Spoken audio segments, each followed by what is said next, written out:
Edgar raised his head up from his chest, back pressed firmly into his favorite recliner, his entire body drenched in cold sweat. He stared into shadows at the edge of the living room, eyes welling with tears as he lifted the revolver slowly and deliberately to his temple. 17, he whispered to the darkness.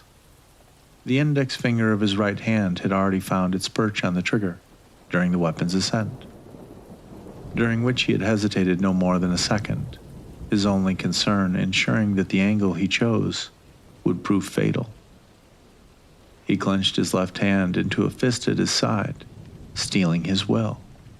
He inhaled sharply, and with further need of neither breath nor will, he clenched his right hand. Darkness flashed brilliantly to light from the barrel of a .38 Special as the gunshot's dull thunder echoed around the room. The remains of Edgar Freeman slumped sideways in what had once been his favorite chair. The other man with him in that chamber smiled softly, the one in the shadows who had been briefly illuminated by the muzzle flare, that sallow man in the dark suit with the pale blue eyes. He smiled as everything turned gray. Edgar flailed his way into a sitting position, ripping the covers off the bed as he always did when waking up from that goddamned nightmare. After the fourth night in a row with the same dream, he had taken to sleeping with his bedside lamp turned on. After the sixth night in a row, his frenzy upon waking had sent it crashing to the floor, bulb broken and shade cracked by the impact. Tonight had been the eighth night, and as he recited every vulgarity he could recall into the inky darkness of his bedroom, he swore that today he'd find the time to go purchase a box of light bulbs. Involuntarily recalling the stranger in the dream's inappropriately sweet smile, he reminded himself to ask the clerk for their highest wattage. After a warm shower and a few minutes collecting his thoughts on the side of the bed, Edgar set about his day. Nearly tasteless scrambled eggs and coffee, which would have been merciful if it had been tasteless, comprised his breakfast. And his thoughts turned to how absurdly better Haley's morning meal would have been. Whatever other problems they had, Haley's cooking had been beyond reproach. He would regularly wake to the mouth-watering aroma of a nutritious breakfast, which she had prepared for him, usually egg whites on a wheat English muffin with a tall glass of orange juice. At least before the morning sickness had started and kept her occupied in her prayers to the porcelain goddess for her first waking hour of every day. All this, he reminded himself bitterly, was in the past now. As the vice president of marketing for the second largest athletic apparel company in the country, and as he thought of himself a reasonably attractive man, Edgar was more than used to the occasional flirting, both casual and aggressive, from young female interns and employees within his department. It came with the territory, and it was never anything he couldn't brush off. Thoughts of either taking it further than flirtations or reporting it to human resources very rarely crossed his mind. The former on account of his pregnant wife, the latter on account of the ego boost it provided. 1 month ago, however, Edgar began an affair with a particularly buxom college intern named Samantha. Above and below the brassiere, she had been nothing special, just a warm body to quell his urges to which Haley had been unwilling or unable to tend to after entering her third trimester. Even the sex was unremarkable. Their first rendezvous took place in a motel a few blocks away from the office, the type of place with bay windows overlooking less than scenic freeway overpasses, and even the roaches used black lights before scurrying under the unmade bed. As a cursory nod to legitimacy, the establishment stopped short of offering rates on a per-hour basis, a fact known because Edgar had inquired upon checking in. After that encounter, the two grew bolder and less discerning in their indiscretions. Edgar's office came next, and that time had been a little more satisfying. A combination of the danger and the skirt Samantha kept on at his request, but boldness turned quickly to carelessness, and Edgar was an apprentice of infidelity less than 2 weeks before Haley discovered his betrayal. Whether it was a whiff of unfamiliar perfume, or a phone call from one of Edgar's jealous rejects who had spotted the two of them around the office. His adultery with Samantha was soon the topic to which Edgar returned home from work.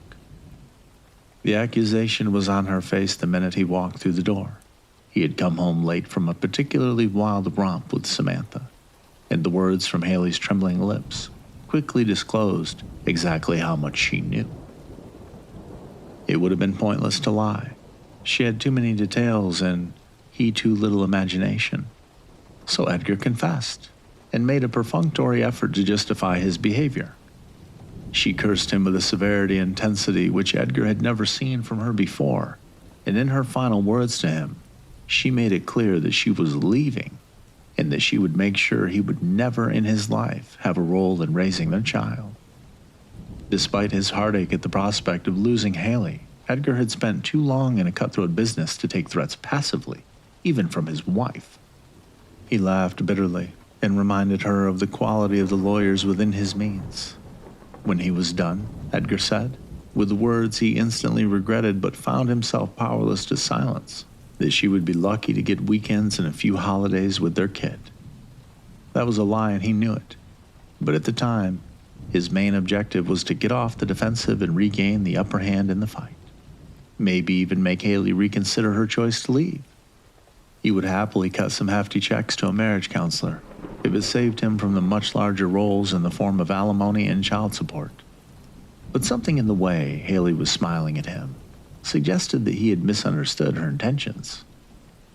And as he realized far too late, if he had been more observant, he might have noticed an empty hook on their key caddy and connected it to that sardonic grin she was wearing. She hadn't left right away, like he had expected. Isn't that the way it always works in the movies and on television with these women? The guy comes out of the bathroom or back from the bar a little while after the fight to find the gal's suitcase dusted off and bulging with all the expensive clothes he bought her over the course of the relationship.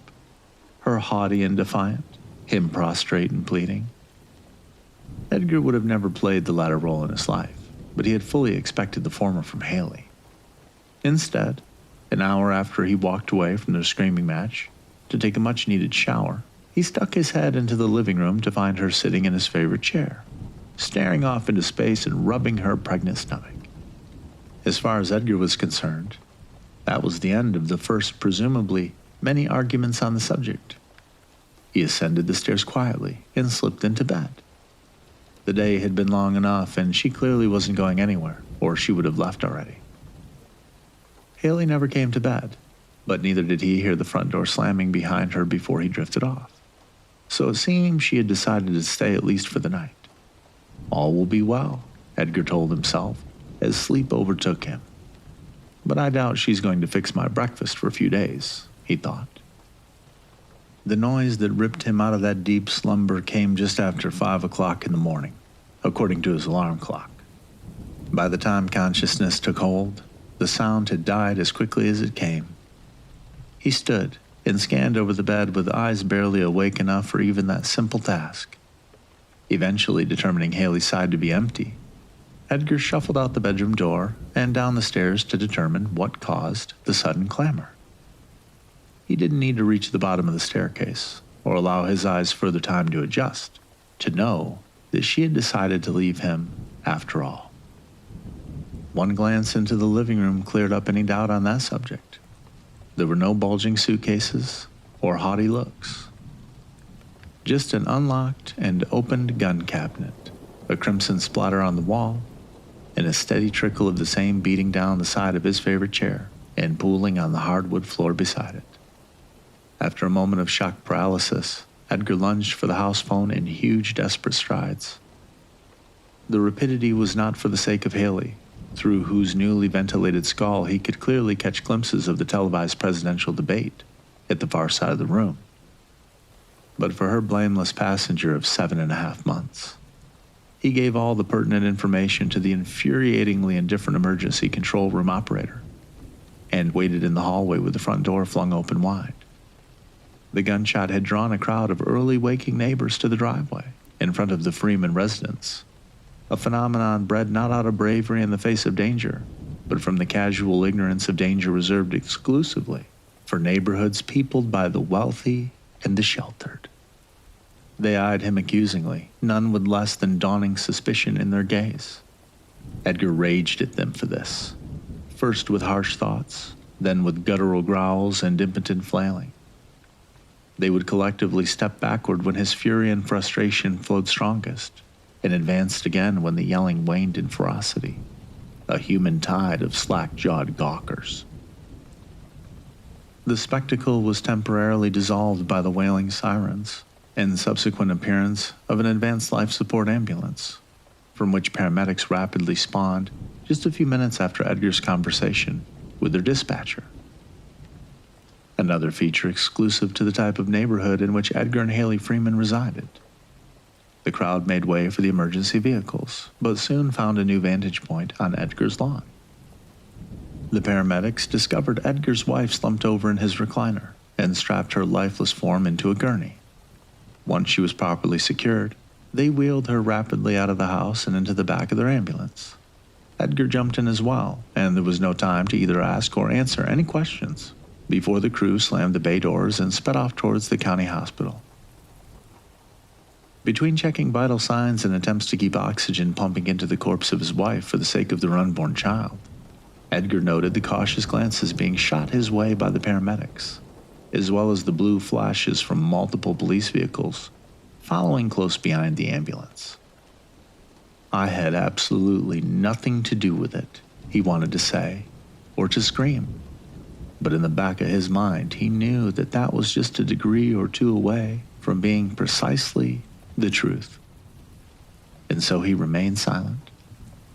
He had thought they would throw the handcuffs on him as soon as they arrived at the hospital, but instead, the throng of police officers just explained they would wait with Edgar while the doctors did what they could for the baby, and maybe get some information from him if he felt up to talking. Edgar nodded, largely because the officers bore all the mannerisms of men who intended to get some information from him, whether or not he felt up to talking. They stood outside the operating room, lined up in the viewing area. The officers gave Edgar his space, his face mere inches from the glass, taking occasional breaks to wipe the window off with a sleeve after frantic breaths had fogged it to the point of opacity. They questioned him hesitantly, and he answered them with little regard for the words he used. His concerns were elsewhere, and he knew there was nothing he could unintentionally blurt out to incriminate himself. He watched as the surgeon made a large incision into Haley's lower abdomen and set about removing the baby from her womb. Within a few minutes, everyone in the viewing area knew everything they needed to know. The officers knew that Haley had apparently died at her own hand, though the autopsy would neither confirm or deny that, and that she had likely done it as a result of her husband's infidelity, and that Edgar had seen little or no warning signs leading up to the suicide. Edgar, meanwhile, knew that the baby was alive but fading fast, that the baby was a boy, and that the baby was being placed in an incubator as a last-ditch effort to save its life. Edgar stood outside the room, the police now keeping an even more respectful distance as he watched his infant son die. There was little commotion about it, and little the doctors could do to prevent it. The child's eyes opened once the entire time, and the next thing Edgar knew, they were pronouncing the time of death as 5:46 a.m. They just cut him out of Haley at 5:29 a.m., Edgar thought frantically. My kid, my son, was alive less than half an hour. I didn't even have time to name him. If it was a girl, Haley would name her.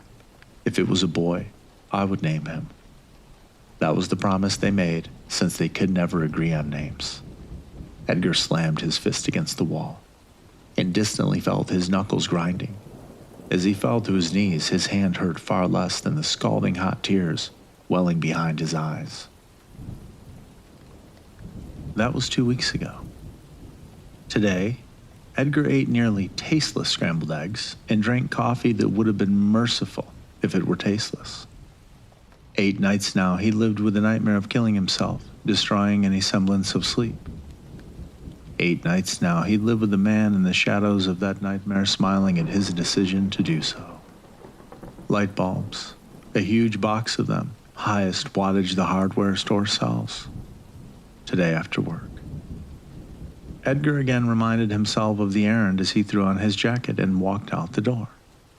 Work went much the same as it always does, only with the added distraction and morbid water cooler fodder provided by his wife's suicide. It was annoying, more than anything. Edgar first became consciously aware of a man's form standing just outside the threshold of his office's open doorway when he glanced at the clock to determine exactly how far into the night he had been lost in his paperwork. He came to work at dawn and knew it was now certainly dusk at minimum. The day had been typical office fare for the return of a bereaved coworker, mindless platitudes and weightless sympathy. Empty words from the empty hearts of people paid just enough to pretend to care, but not enough to do so convincingly. There was no telling exactly how long the man had been silently standing in the darkness of the hallway, but Edgar recollected the first vague feeling of being watched a few minutes prior. Everyone but the night shift security guard had left hours ago, giving him a welcome respite in which to concentrate and catch up on missed work, or so he had thought, until this new interruption. "Hello?" Edgar hesitantly greeted the interloper, fearing the inevitable, next in a long line of ham-handed jabs at emotional consolation. "Evening, sir," the reply came, grating and phlegmy. His eyes, still attempting to adjust to the drastic change from the brightness of his office to the hallway, illuminated only by the ambient moonlight, leaking in from sporadically placed windows. Edgar judged by the unfamiliar voice that this was either a stranger, a vendor perhaps, or a colleague with a particularly nasty cold that he'd better not be spreading around. "Step inside. I've been burning holes in my retinas under this lamp for the past 2 hours. I can't see a damn thing out there," Edgar said. "Oh, really, I can't stay," the man intoned, practically gargling. "I'm just passing through." "Yeah, I know what you mean. It's been quitting time for, have we met?" Edgar's eyes then began to adjust, and he grew uneasy. The stranger was still dim and blurry, but clearly wearing a dark suit of indeterminable quality. Another minute and it would be clear if this was some sort of tight-assed internal auditor from the 14th floor, or another detective sniffing around after Haley's death. Whoever it was, the suit betrayed him for a stranger. Fridays around the office were always casual day, when even the senior executives wore polos and khakis. The man was showing no signs of leaving, so Edgar made his eyes next mission determining whether or not he had one of those idiotic access badge lanyards they all had to wear around the building. "I'm new. I'm a messenger. I'm here to deliver a package," the figure said. Edgar cocked his head, dubious. A courier in a 3-piece suit? Pull the other one. No badge either. Edgar did not reply, hoping the process server or Jehovah's Witness would state his business and move along. "You work such long hours. Don't you miss your family, sir?" the figure said. A knot materialized in Edgar's throat, and he sat bolt upright in his chair. After the initial shock wore off, Edgar softened his posture, quickly convincing himself of the question's innocuous nature. A labor union representative? Of course. He slipped in here to try and play on some suit's delicate sensibilities. Blather about unpaid overtime and kids tucking themselves into bed, just trying to get us to abolish our non-unionizing clause with factory workers. Well, I receive fair compensation for the work that I do, as does everyone in our employ, so no, I'm fine, thank you. That should get the point across, he thought with a certain grim satisfaction. "Oh, well, I'm certainly sorry to hear that." The stranger turned slightly as if to leave, paused, and leaned his head against the office for the first time. "They certainly miss you, Edgar." The words scraped like icicles on the length of Edgar's spine, gripping his skull with tendrils as cold as the grave. The face was gone from view as quickly as it came, the form of the man as well. But the hideous figure remained burned into Edgar's brain, and in the recesses of his mind he was acutely aware that it would be etched there until his dying breath. The eyes were that of a milky blue so pale and distant they suggested blindness, but met Edgar's with an unerring gaze that insisted they saw him very well indeed. The rest of its face was unburdened with such signs of vitality. His skin was sallow and sickly, and even at a distance, it appeared to be the texture of well-worn leather. The man's cheeks and eye sockets were sunken, the flesh drooping loose in these places, yet drawn tight against the skull around his forehead and mouth. Gaunt and cadaverous, every feature from the greasy matted hair to the quivering waddle of flesh when he spoke was identical to that of the dark stranger in Edgar's recently acquired nightmares. But everything else was peripheral to the all-encompassing terror which he felt at seeing those damned eyes. There was something unpleasantly familiar in them, something horrible which he found himself powerless to name or explain. Once he regained control of his frozen limbs, Edgar lunged toward the doorway where the man had stood moments prior. The elevator hadn't dinged its arrival, and the stubborn latch on the stairwell door hadn't let out the audible clack, customary to every opening and closing. He's still somewhere on this floor. The idea gave him strength, but no real clarity of purpose. He knew only that he needed to confirm that the stranger's presence here was more than merely a result of his overtaxed mind and guilty conscience. There were no desks, no bathroom stalls, no supply closets left unsearched by the time Edgar's frenzied investigation reached its fever pitch. Motivational posters tacked to the walls of overbearingly congenial and downright suspiciously diverse business people, smiling and clasping hands warmly, seemed to be mocking him. Silent conspirators against Edgar and his quest. Sure, we know who he is and where he went, Edgar could imagine them saying. But we're too busy leveraging our synergy and engaging in value-added interfacing to dialogue on your initiative. He dragged both hands through his hair, gripping thick handfuls of it and tugging slightly. His visitor, if something more than a delusion, had departed unseen and unheard. Edgar could feel his heart pounding wildly, seemingly slammed against the back of his ribcage. He stopped only to grab his briefcase before sprinting down the stairs to escape the increasingly oppressive emptiness of the office. The executive parking deck was windowless, and thus even darker than the building from which he had just departed. It was barren except for him and his Lexus, and likely had been since the security guard made their most recent tour through it hours ago, the guard having shut off all but the emergency lights on the way out. Despite that small assurance, Edgar found himself casting furtive glances over both shoulders, and quickening his pace each time they revealed a total lack of reason to do so. He had never been a superstitious man. Any fear of monsters had been laid to rest long ago by the waking horrors which walk amongst men brazenly in the daylight.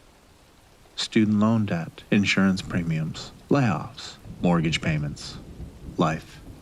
Edgar had learned decades ago, sports fangs and claws that make laughing stocks of those belonging to the vampires and werewolves man invented to cope with it. And yet he scolded himself while fumbling nervously for his keys.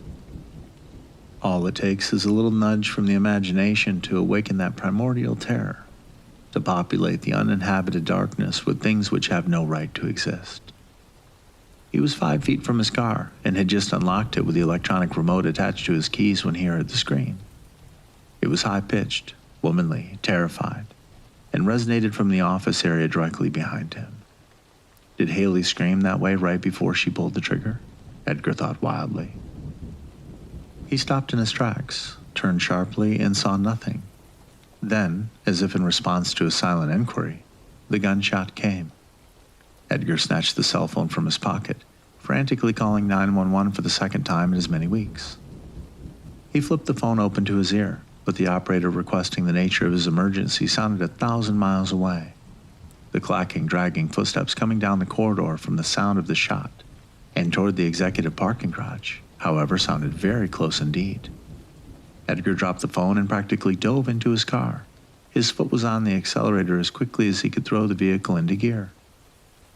The roads outside the office were illuminated solely by streetlights and the occasional flash of a passing motorist's headlights. The sun had vanished below the horizon hours ago, when people in khakis or sensible skirts departed on a 14-hour break from pretending to care about each other's children or gastrointestinal complications. and left Edgar alone with 2 weeks' worth of backlogged paperwork. Stress, Edgar attempted to convince himself, can make you see things. Stress, he rationalized, can make you hear things. Emotional trauma. None of it took any pressure off of his mind or the gas pedal as he sped toward home. Upon his frantic arrival, Edgar knew something was wrong before he ever burst through the front door. He hadn't turned any lights off since the nightmare started, much less when he expected to be out past sunset. And yet he found himself fumbling around the darkness of his hallway for the lights. When his blind groping finally brushed across the light switch, there was very little surprise in finding the knob broken off. Following the day's events, it would have been a bigger surprise if the switch had been in working order. Instinct told him to turn and flee the house, but the flashing red number 1 on his answering machine called with an even greater urgency. Despite his hands' anxious trembling, Edgar's fingers struck the play button with precision, a motion he had grown well acquainted with over the past 2 weeks. People he hadn't spoken to or thought about since practically before meeting Haley had seemingly not forgotten him, and had spent the interval between his wife's death and now calling to offer their condolences. Their concern only served to compound his feelings of guilt with each message. What had he done to deserve such loyal friends? He fully anticipated another instance of the same consolation when one of the last voices he would ever have expected emanated from the machine. Edgar, the voice's normally chipper tone came, tinged with an unmistakable edge of caution. It's Samantha. I know I shouldn't be calling you. I'm probably the last person in the world you want to hear from right now. And I can't tell you how sorry I am for what happened. There was a pause in what sounded like a sob. Edgar thought this was quite possibly the most real emotion he had heard from Samantha since they first met. Sorry for everything, really. We couldn't have known how this would end, but I know I have no right to call. I'm just worried about you. I stayed out of work today because I heard you were coming back, and thought you didn't deserve to have to bear seeing me on top of everything else. I can only imagine how hard it must be for you right now. And to tell the truth, I was scared to see you. Scared you might point at me every time someone asked or something. I know it's stupid and selfish. But I came by the office just now to pick up some work to take home with me, and I saw your car in the parking garage. Edgar eyed the time of the message on the answering machine. She had called sometime between the end of his frantic search of the office and before he made it to his car, which means that she was there right about that time. The voice on the machine kept talking, and Edgar found himself now listening more intently than ever, his knuckles turning white from clenching the kitchen counter so tightly. I saw your office light was on, but you weren't anywhere around. And man, this place looks like a tornado hit it. Someone really tore through here. I thought about you right away, so that's why I'm calling. I don't know if this is long overdue or if I should have just done a quick fade and found another job and never called you again, or what. I mean, what is the appropriate thing to do here? I can never make things right, but I'm just so sorry, Edgar. Please call me back when you get this. I miss you. Miss you was the last word spoken by Samantha, unless another one counts as a blood-curdling scream, following which came the sound that silenced whatever could have come next. The gunshot rang out like a thunderclap and lost none of its horrible potency on the way through the phone lines to Edgar's answering machine. The ensuing silence was deafening, and Edgar stood rigid in front of the machine, bent forward and staring at it intently as if he expected it to begin displaying visual clues as to what had just taken place. He got audio instead. Miss you, yes. You are very missed indeed, Edgar, the male voice said, undeniably the same as earlier that day, gargled as it chuckled into the receiver. The machine then beeped, and a solid red zero informed him that he now had no unheard messages. But to Edgar, the zero represented far more than that. It seemed almost an answer to not just how many messages he had, but to every question that mattered. What? Why? Who? How? What's left? What matters? What will tomorrow bring? Nothing but zero, of course. Just a big blood-red negation. Edgar released his death grip from the counter and groped his way into the darkness of the living room. He passed another light switch on the way, noted with no real interest that the switch had been broken off of this one as well. He then flopped down onto his favorite recliner. I have had, Edgar whispered into the emptiness of the house that would never again be his home, a very tough month. The answer to his presumably recipientless statement came in the form of a chuckle from a dark corner of the chamber. Edgar felt every muscle in his body go tense, and he lost all control of his bladder. He could not possibly have cared less about the latter. He merely stared into the darkness and waited for whatever must come next as the warmth spread across the front of his pants. The man in the shadows stepped forward and Edgar winced away, sinking as deep into the plush chair as he could dig himself. The stranger, simply put, had gone from looking like his flesh was preparing to free itself from its earthly prison to actually having accomplished the task. Edgar was staring at the face and body of a man who had begun to lose some very respectable chunks of himself. Like butter melting in a warm room, some of it actually sloughed off as he made a methodical exit from the darkness.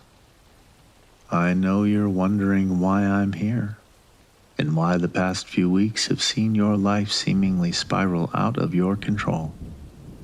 At this point, it comes down to fate, Edgar. Fate is like playing tug-of-war with an adversary significantly stronger than you.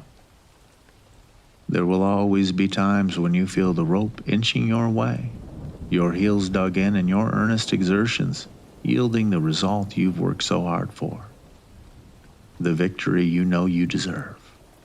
But even the times in which you feel the most control, the firmest ground, that's merely your opponent adjusting its grip.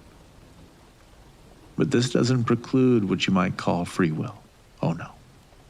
The choices people make are what set fate in motion, and those are the pivotal moments, Edgar. He paused, then seemingly as an afterthought. Like you, renting that motel room. Very few things from that moment to this one had been in your control, and none of them any consequences. Your mistress is dead now, and killed by your own gun. Her right eye looks a great deal like your answering machine. Just a big red zero. No new messages, and by dawn you'll be in a prison cell. Your wife found out what you and your mistress did a few weeks ago. Maybe she took her own life. Maybe you had a role in that. The homewrecker, though, she was murdered. There's not a jury in the world for whom your guilt is anything but a foregone conclusion. Why? Edgar breathed the inquiry flatly, incapable of inflection. He had never felt so tired, so completely drained and hollow in his entire life. With each word, the pale stranger spoke with deep burning breaths that emanated into every muscle of Edgar's body, and yet the frantic scurrying of his mind remained as strong as ever, desperate to place those eyes he felt he knew so well. Why what? Why did you stray from the wife who once loved you? I couldn't help you there. Not that knowing would change anything for either of us. But that isn't the most important why for you, is it? You want to know why this is happening to you? Why I'm doing this? But for some reason you're afraid to ask me who I am. The true question behind the why. To which I can only say that you must answer for both of us. The stranger resumed his lumbering gait towards Edgar, halting and awkward as he tottered even closer. Edgar's mind was drawn deep inside of itself to access the half-recalled memory of something he saw years ago in a mid-dawn walk across the parking lot on his way to work. A tattered salt and pepper moth, deceased at the base of a light pole.